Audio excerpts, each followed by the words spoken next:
Hi friends, என்ன அப்படின்னா தமிழ்நாடு அரசு வெளியிட்டிருக்கக்கூடிய மெட்டீரியல், கவர்மெண்ட் மெட்டீரியலை பிரித்தெழுதுக சேர்த்தெழுதுக இருக்குது. புணர்ச்சி விதிகள் இருக்குது, அதை பார்க்கலாம். சரியா? புணர்ச்சி விதி. புணர்ச்சியில் நிலைமொழியின் இறுதி எழுத்தை பொறுத்து உயிரீறு மெய்யீறு எனவும், வருமொழி முதல் எழுத்தை பொறுத்து உயிர் முதல் மெய் முதல் எனவும் பிரிக்கலாம். இல்லையா? ஆமாம். என்ன அப்படின்னா நிலைமொழி வருமொழின்னு இருக்கும். நிலைமொழி அப்படின்னா ஸ்டாட்டிக்காக இருக்கக்கூடிய ஃபஸ்ட் போர்ஷன் தான் நிலைமொழி. அதுக்கப்புறம் பின்னாடி செகண்ட் பார்ட் வரும் இல்லையா, அதான் வருமொழி.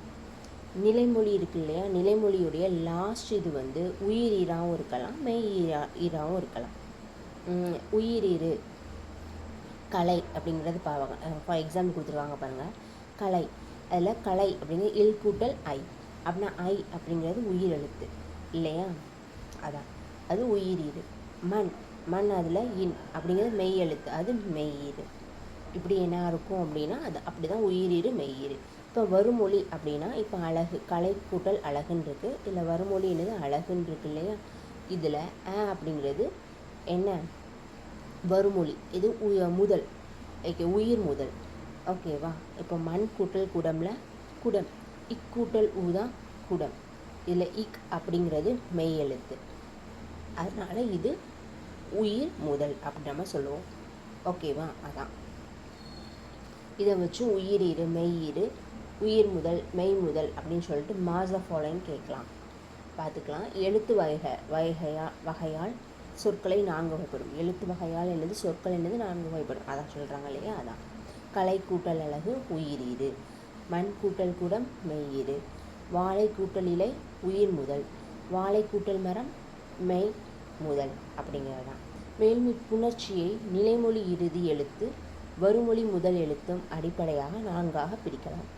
மேலும் மேலும் எப்படி பிரிக்கலாம் அப்படின்னு பார்த்தா, நிலைமொழியுடைய இறுதி எழுத்து வருமொழியுடைய முதல் எழுத்து, அதை வச்சு உயிர் முன் உயிர் அப்படி தானே. இன் கூட்டல் ஈருக்கு ஆருக்கு, அப்புறம் உயிர் முன் உயிர், உயிர் முன் மெய். பனி, பனி கூட்டல் காற்று, உயிருக்கு முன்னாடி என்னது இருக்குது, மெய். உயிர் முன்னாடி மெய் இருக்குது, உயிர் முன் நுகர்ந்து மெய், மெய் முன் நுகர்ந்து உயிர். ஆள் கூட்டல் இலை, மெய் முன் நுகர்ந்து என்னது இருக்குது, உயிர் இருக்குது. மெய் முன் மெய், இம் மெய் தான். ஸோ மெய் முன் மெய். மரம் கூட்டல் கிளை, மெய் முன் மெய். நிலைமொழி முதலில் நிற்கும் சொல் மற்றும் நுகர்ந்து வருமொழி, அது நிலைமொழி அப்படிங்கிறது முதல்ல நிற்கக்கூடிய சொல் மற்றும் வருமொழி அடுத்து வரக்கூடிய சொல் இரண்டும் நுகர்ந்து ஒன்று சேர்ந்து புணர்வது தான் புணர்ச்சி எனப்படும். ஒரு புணர்ச்சிக்கு டெஃபினிஷன் கொடுத்துட்டாங்க. இது இயல்பு புணர்ச்சி, விகார புணர்ச்சின்னு சொல்லிட்டு 2 வகைப்படுது. இயல்பு புணர்ச்சி அப்படின்னா இயல்பாக எந்த வித இதுவும் இல்லாமல் சும்மா ஜாயிண்ட் ஆகாத வாழை கூட்டல் மரம் வாழை மரம் எடுத்துக்காட்டும். விகார புணர்ச்சி அப்படிங்கிறது 3ஆக இருக்குது. தோன்றல், அதாச்சும் ஏதாச்சும் ஒரு எழுத்து வந்துருந்துச்சு அப்படின்னா அது தோன்றல், ஏதாச்சும் ஒரு எழுத்து கெட்டு புணர்ந்துச்சு அப்படின்னா கெடுதல், திரிஞ்சு புணர்ந்துச்சுன்னா திரிதல்.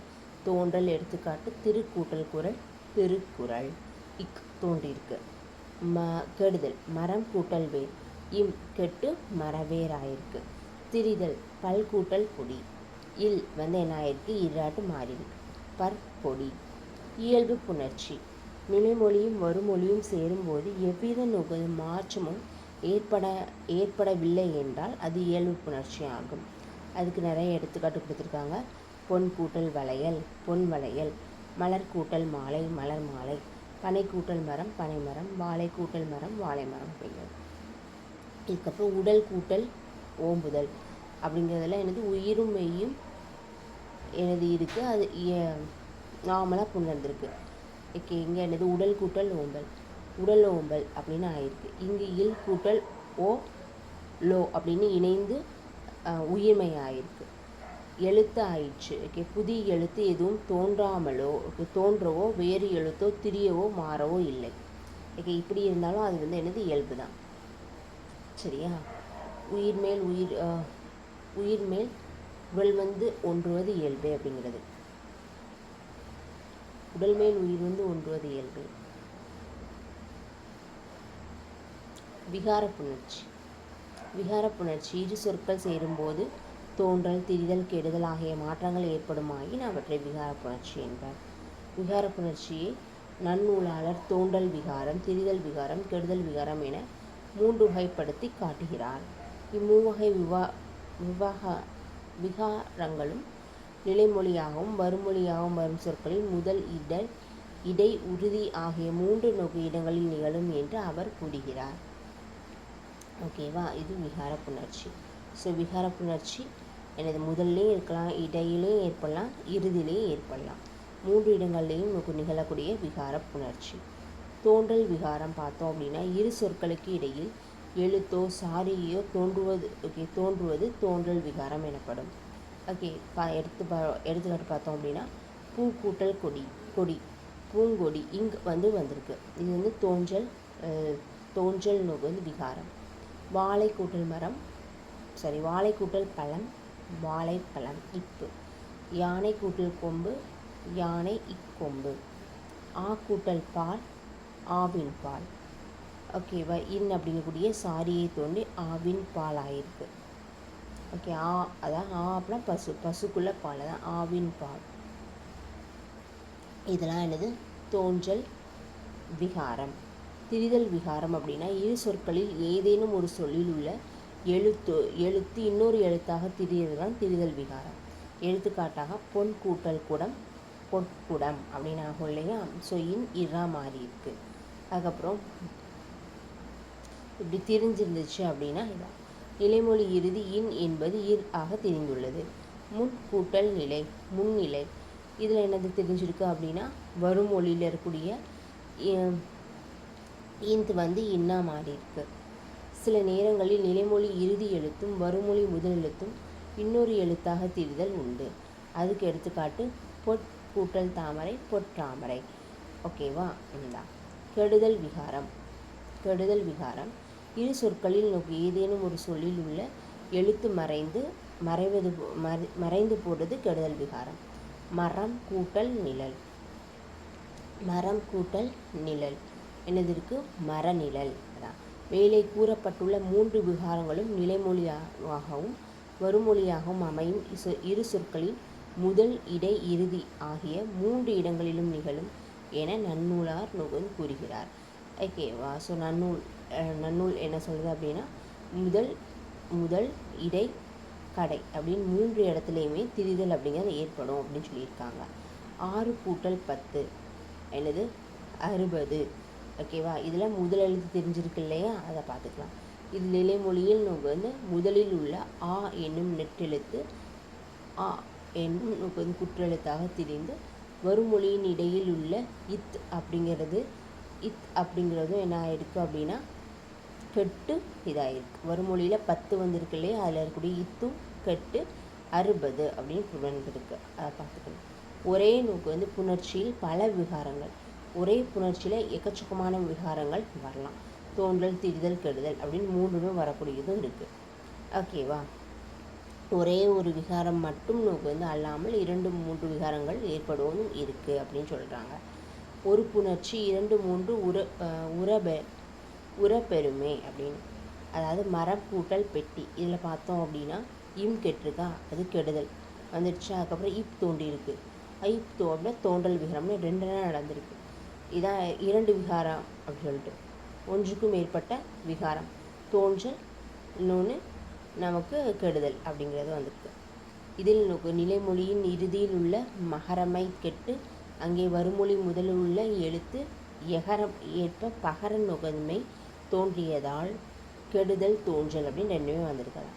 பனை கூட்டல் காய், பனைக்காய். ஓகே, பனைக்காயில் என்ன ஆயிருக்கு அப்படின்னு பார்த்தா இதில் நிலைமொழியாக வந்துள்ள பனையில் இறுதியில் இருக்கக்கூடிய ஐகாரம், இந்த ஐகாரம் என்ன ஆயிருக்கு? கெட்டு அப்படி சொல்லிட்டு வந்திருக்கும். அதுக்கப்புறம் அம்சாரியை சேர்ந்துருக்கு. ஓகேவா, ஸோ அம்சாரியை சேர்றது தோன்றல். அதுக்கப்புறம் அப்படின்னு திரிஞ்சிருக்கு. ஓகேவா, பணம் கூட்டல் காய் அப்படின்னு பனங்காய் அப்படின்னு லாஸ்ட்டு சேர்ந்துருக்கு. ஓகேவா, நகரமை நோக்குவது தோன்றியிருக்கு. இதான் என்ன அப்படின்னா இந்த 3 விகாரமுமே இந்த பனைக்காயில் வந்திருக்கு. பனை கூட்டல் காய், பனங்காய். சரியா, பனை கூட்டல் காய் பனங்காய். ஐ கெட்டு ஃபஸ்ட்டு பனை அப்படின்னு ஆயிருக்கு. அதுக்கப்புறமா சாரியை தோன்றி பணம் கூட்டல் காயின்னு ஆயிருக்கு. அதுக்கு ரெண்டுத்தையும் ஜாயின் பண்ண முடிச்சுல இங்க் ஓகேவா தோன்றி பனங்காய் அப்படின்னு மாறியிருக்கு. அப்படின்னா 3 வகையான விகாரங்களும் இதில் ஏற்பட்டிருக்கு அப்படிங்கிறது தான். உயிர் ஈச்சு புணர்ச்சி. உயிரீட்டு புணர்ச்சி நிலைமொழி இறுதி எழுத்து உயிர் எழுத்தாக, அதாவது சிலையில் இருக்கக்கூடிய ஃபஸ்ட்டு லாஸ்ட் எழுத்து என்னது ஐ, உயிர் எழுத்து தான் அமைந்து உயிரீச்சு புணர்ச்சி எனப்படும். அப்படி வரத உயிரீட்டு புணர்ச்சி அப்படி சொல்லுவாங்க. உயிரீட்டு புணர்ச்சினா நிலைமொழியோடைய லாஸ்ட்டு உயிர் எழுத்து இருந்துச்சு அப்படின்னா அது உயிரீட்டு புணர்ச்சி.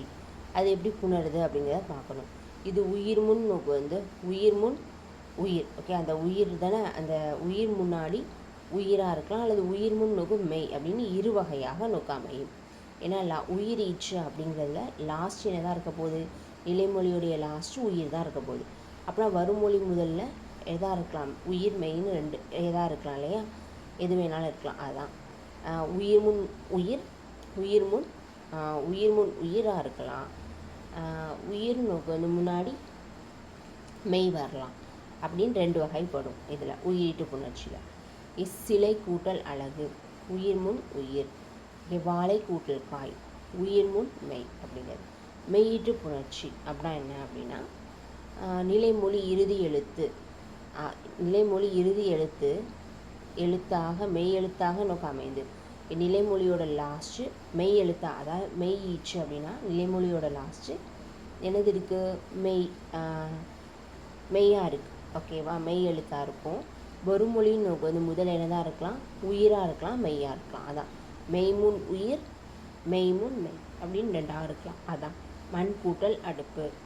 இதில் மெய்முன் உயிர் அடுப்பு இல்லையா, மெய்முன் உயிர். அதுக்கப்புறம் கடல் கூட்டல் கரை. இதில் இல் இருக்குது, இல்லோடைய இல் அப்படிங்கிறது மெய், வருமொழி நமக்கு கரை. ஓகேவா, கரை இக் தானே இருக்குது, அதான் மெய்முன் மெய் அப்படிங்கிறது தான். உடன்படும் மெய் அப்படின்னா என்ன அப்படின்னு பார்க்கலாம். உயிரை நோக்கி ஈராக உடைய சொற்களின் முன் உயிரை முதலாக உடைய சொற்கள் வந்து சேரும்போது, ஓகேவா, இப்போது நிலைமொழியில் உள்ள லாஸ்ட்டும் உயிரெழுத்து, வருமொழியில் உள்ள ஃபஸ்ட்டும் என்னது இருக்கும் அப்படின்னா உயிரெழுத்து, 2மே உயிரெழுத்தாக இருக்க போச்சுல. அப்படிங்கிற பட்சத்தில் என்ன ஆகும் அப்படின்னா உடன்படுமை வந்து தோன்றும். ஓகேவா, ஒரு மெய் எழுத்து இருந்தால் தானே புணர முடியும். ஓகே, மெய்யும் உயிரும் தானே புணரும். ஓகே, இது 2மே என்னது உயிராக இருக்கும் போச்சுல ஒரு மெய் எழுத்து வந்து அந்த இடத்துல தோன்றுது. அதான் உடன்படும் மெய் அப்படின்னு சொல்லுவாங்க. ஒன்று சேர்தல் வந்து உயிரொலிகளை ஒன்று சேர்ப்பது, அங்கு ஒரு மெய் தோன்றும், அதுதான் உடன்படும் மெய். அதான் இ ஐ வழி எவ்வோம். ஓகே, அந்த இது வந்து ஐ வழி வந்துச்சு அப்படின்னா அந்த உயிரெழுத்து வந்து ஐ அப்படின்னு வந்துச்சு அப்படின்னா என்னது எகரமை, அதாவது அப்படிங்கிற தொடங்கும். ஓகே, எவ்வோம் ஏனைய உயிர் வழி வவும். ஓகேவா, மற்றபடி என்ன ஆகும் அப்படின்னா அப்படிங்கிறது தோன்றும். ஓகேவா, ஸோ ஏகாரம் அப்படின்னு வந்துச்சுன்னா இந்த இருமையுமே இவ் அப்படின்னு 2மே வரும் அப்படின்னு தான். ஐ வழி எவ்வும். ஓகே, ஐ வந்துருந்துச்சுன்னா அப்படிங்கிற உடன்படுமை தோன்றும். ஏனே இதுக்கு வந்து பகரம் தோன்றும். அப்படிங்கிறதுக்கு 2மே தோன்றுது அப்படிங்கிறது தான். மணி கூட்டல் அழகு எல்லாம் பார்த்தோம் அப்படின்னா 2மே என்னது இருக்குது, நிலைமொழி ஈச்சும் நிலைமொழியோட ஈச்சு நமக்கு என்னதான் இருக்குது, ஒரு உயிராக இருக்குது. வருமொழி முதலும் நமக்கு வந்து உயிராக தான் இருக்குது. ஓகே, அப்படிங்கிறது வந்து மணி அழகு. தீ கூட்டல் எரி, இதுவும் என்னது தீ எரி. ஓடை கூட்டல் ஓரம் ஓடை ஓரம். ஓகேவா, இதான். அதுக்கப்புறம் பல கூட்டல் உயிர். இதில் பாருங்கள், இந்த 2மே என்னது உயிராக இருக்கா, ஆனால் இதில் என்னது இருக்குது, அகரம் வந்திருக்கு இல்லையா, அதனால் தோண்டியிருக்கு. பல உயிர். ஓகே, பாவினம் அப்படிங்கிறதான். சே கூட்டல் அடி, சே அடியாகவும் மாறலாம், சே வடியாகவும் மாறலாம். தே கூட்டல் ஆரம், தேவாரம். வந்துருக்கலாம், தேவாரம். சரியா, தே வாரம். இவனே அவன். ஓகேவா, இவனே அவன், அதில் எகரம் வந்து தோன்றி இவனே அவன். ஓகே, அப்படின்னு இவனே அவன் அப்படின்னு. ஓகே, திசைப்பெயர் புணர்ச்சியும் கொடுத்துருக்காங்க.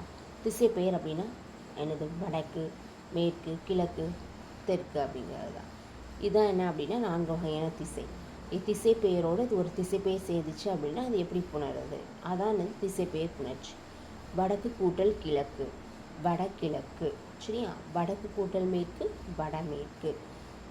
தெற்கு கூட்டல் மேற்கு, தென்மேற்கு. தெற்கு கூட்டல் கிழக்கு, தென்கிழக்கு அப்படின்னு புணரும். ஓகேவா? அதான் சொல்லியிருக்காங்க. அதுக்கப்புறமா குச்சியல் உகர புணர்ச்சி. ஓகேவா? ஸோ குச்சியல் உகர புணர்ச்சி எப்படி இதாகுது அப்படின்னு பார்த்தோம். குசுடு துபுரு அப்படிம்போம். அதாச்சு கசர தபரா. அதில் வந்து உகரம் சேர்ந்தால் என்ன வரும்? கசர தபரா. ஓகே, இக்கூட்டல் ஊவை தான் குசுடு துபுரு. சரியா? கசட தபர. ஓகேவா? அதான் அதில் தான் ஊ அப்படிங்கிற அதை மெய் எழுத்தாக வச்சுட்டு ஊ அப்படிங்கிற உயிரெழுத்து சேரும் போச்சுன்னா குசுடு துபுரு அப்படின்னு வரணும். அதான் குச்சியல் உகர புணர்ச்சியில் வரக்கூடியது. ஃபஸ்ட் பார்க்கலாம் உறவு. ஓகே, இதில் ஊ அப்படிங்கிறது நமக்கு என்னது?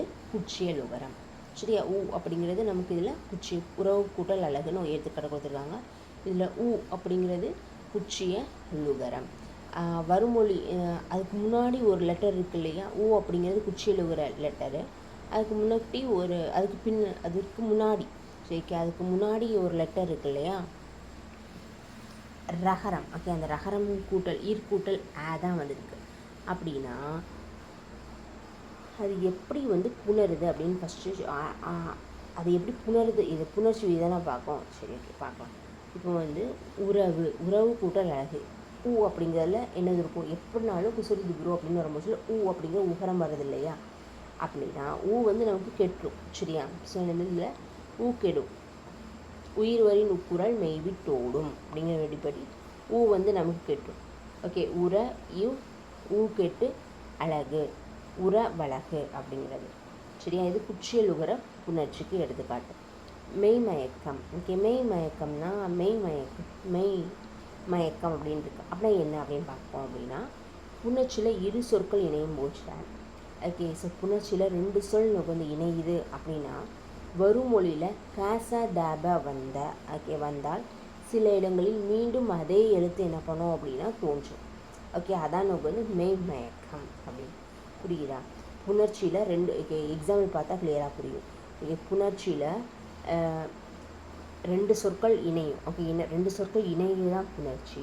அதில் வருமொழி வரும் இல்லையா? அதில் காச தாப அப்படிங்கிறது வந்துருந்துச்சு அப்படின்னா அந்த காச தாப அப்படிங்கிறதுல வந்துருந்துச்சு அப்படின்னா ஒரு மெய் எழுத்து அப்படிங்கிறது என்னது அப்படின்னா ஓகே வழி வந்து ஒரு மிகு.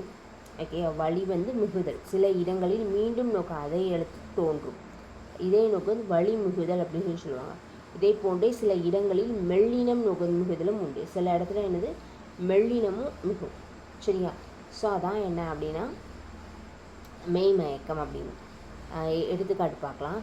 மெய் கூட்டல் பார்த்தோம்னா மெய் கூட்டல் மயக்கம், மயக்கம். மெய் கூட்டல் மயக்கத்திலேயே பாருங்கள் அப்படிங்கிற தோன்றி இருக்கு இல்லையா? அதான் ஓகே, அப்படிங்கக்கூடிய மெல்லினம் வந்திருக்கு. அதான் மெய் கூட்டல் மயக்கம், மயக்கம். எகர ஈற்று சொற்கள் முன், எகர ஈற்று சொல் முன்னாடி, எகர ஈற்று சொற்கள் முன் மெல்லினம் நுகர்ந்தனாகவும் மிகும். இதான் இது ஒரு ரூல். ஓகே, எனக்கு எகர ஈற்று சொற்கள் முன்னாடி எது வந்து மிகுமா? மெல்லினம் மிகும். எனது மெல்லினம் மிகும். மெய் கூட்டல் மயக்கம், மெய்மயக்கம். ஓகே, மெய் கூட்டல் ஞானம், மெய்ஞானம். ஓகேவா? இதெல்லாம் என்னது? மெல்லின எழுத்து. ஓகே, எகரனுக்கு வந்து இதுக்கு முன்னாடி மெல்லினம் வருது. ஓகேவா? எகர ஈட்டு சொற்கள் முன்னாடி மெல்லினம் வருது அப்படின்னு தெரிஞ்சிருக்கணும். செய் கூட்டல் நன்றி, செய் நன்றி அப்படிங்கிறதான். வேட்சி நிலை நோக்கு வந்து இது வேட்சி நிலை. அதாவது வேட்சி நிலை நோக்கு மெய்மயக்கம். அதாவது முன்னர் மெல்லினம் நோக்கு வந்து மிகும். சரியா? அதாவது வே கூட்டல் குழல், வேங்குழல். ஓகே, வந்து வேங்குழல். ஓகே, இது என்ன ஆயிருக்கு அப்படின்னு பார்த்தோம் அப்படின்னா ஓகே, அது முன்னாடி மெல்லினம் நோக்கு வந்து மிகும் அப்படி தான் கொடுத்துருக்காங்க இல்லையா?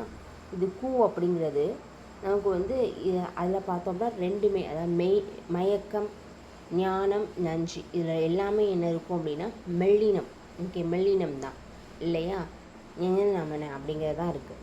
ஆனால் இங்கே பாருங்கள், குழல், சிரை. ஓகே, வருமொழியில் குழல், சிரை, கிணறு எனது வல்லினம் வந்திருக்கு.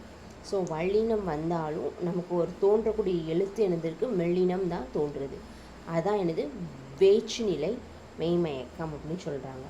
ஓகேவா? இந்த வரக்கூடியது வல்லினா வந்திருக்கு, தோன்றக்கூடியது மெல்லினமாக தோன்றுறது இல்லையா? அதான் வேற்று நிலை நுகர் மெய்மயக்கம். வே கூட்டல் குழல், வேங்குழல். ஓகே, கூர் கூட்டல் நுகர்ந்து சிறை, கூர். ஓகே, கூர்ஞ்சிறை.